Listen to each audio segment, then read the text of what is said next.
अस्सलाम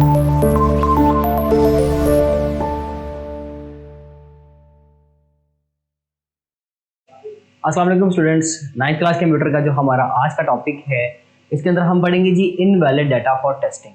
invalid data for testing क्या होता है, इसको कैसे यूज़ किया जा सकता है, क्या फ़ायदे हैं इसके और क्या नुकसान हो सकते हैं, और साथ में एक एक्टिविटी को सॉल्व करेंगे। Students, invalid data for testing की अगर बात करें तो सपोज कर लें कि हमारे पास एक सिस्टम बनाया गया है जिसके अंदर हम जस्ट एक कैलकुलेटर है जिसके अंदर 1 to 100 की वैल्यू जो है वो हम पुट कर सकते हैं।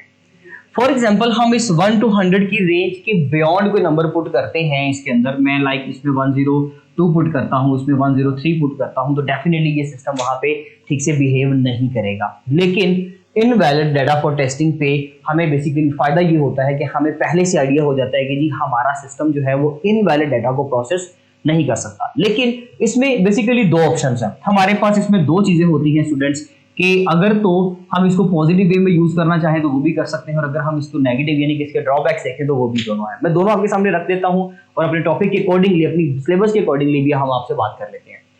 इनवैलिड डाटा का मतलब होता है कि जिस रेंज के मुताबिक आपका डाटा है आप उससे हट के कोई डाटा पुट कर देते हो। मींस के अल्फा न्यूमेरिक डाटा पुट करना था, आपने क्या कर दिया जी, न्यूमेरिक डाटा पुट कर दिया। सिर्फ आपको कहा गया कि सिर्फ आप अल्फाबेट्स पुट करेंगे, आपने नंबर्स पुट कर दिए, तो मींस कि आप अपने फॉर्मेट से हट गए। रॉन्ग डाटा फॉर्मेट भी हो गया और इनवैलिड डाटा भी हो गया। ठीक है जी। तो इनवैलिड डाटा का क्या मतलब है कि एक अगर सपोज आपको एप्लीकेशन के ऊपर, एक फॉर्म के ऊपर, एक वेबसाइट के ऊपर एक फॉर्म मिला, उसमें आपको एक टेक्स्ट बॉक्स फिल करने को बोला गया कि 1 से लेकर 100 तक के दरमियान का कोई भी एक नंबर पुट कर दें। आपने वहां पे 110 कर दिया, तो उसका मतलब है कि आपने इनवैलिड डाटा पुट कर दिया। ऐसी सिचुएशन में हमारा सिस्टम उसको कैसे हैंडल करता है, कितनी ग्रेसफुली उसको वो हैंडल करता है, that is called invalid data for testing.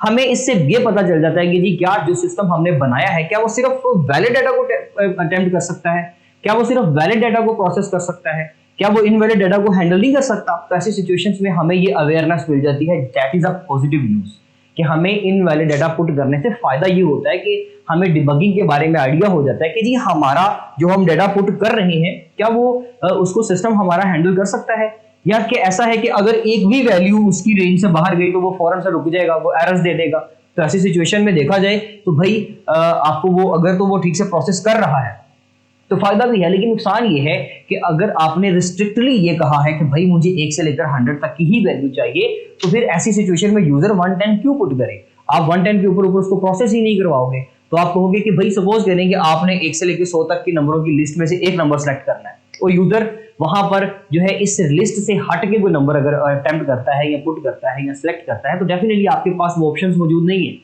तो ऐसी सिचुएशन में अगर देखा जाए तो भाई इसके ड्रॉबैक्स भी डेफिनेटली हमारे पास मौजूद हैं कि अगर तो इनवैलिड डाटा फॉर टेस्टिंग में आपने टेस्टिंग कर ली, आपको आइडिया हो जाता है कि हमारा जो डाटा है वो किस हद तक अपने इनवैलिड डाटा को प्रोसेस करवा सकता है।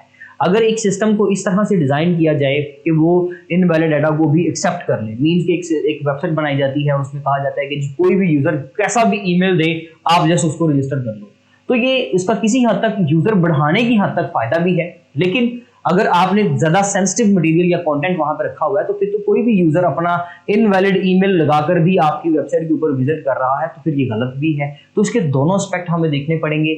लेकिन खैर हमारा सिलेबस बेसिकली हमें ये कहता है कि जी आपका सिस्टम कितनी अच्छे अंदाज से इनवैलिड डाटा को बिहेव करता है, उसको एक्सेप्ट करता है, उसको अलाउ करता है अपने सिस्टम के अंदर। हमने इस चीज को चेक करने के लिए जो टेस्टिंग करनी होती है उसको इनवैलिड डाटा फॉर टेस्टिंग कहती है। इसके साथ ही हमारी एक एक्टिविटी है कि जितने भी हमने प्रीवियस लेक्चर्स के अंदर एल्गोरिदम किए थे वो सब एल्गोरिदम के अंदर इनवैलिड डाटा की भी ऑप्शंस मौजूद रखें कि आप उसके अंदर इनवैलिड डाटा पुट करें और फिर बिहेवियर चेक करें कि उस एल्गोरिदम के अंदर क्या मिस्टेक्स आती हैं। ये आज का एक सिंपल सा स्टूडेंट्स टॉपिक था हमारा। इंशाल्लाह मिलते हैं अपने नेक्स्ट लेक्चर के साथ, तब तक के लिए खुदा हाफिज।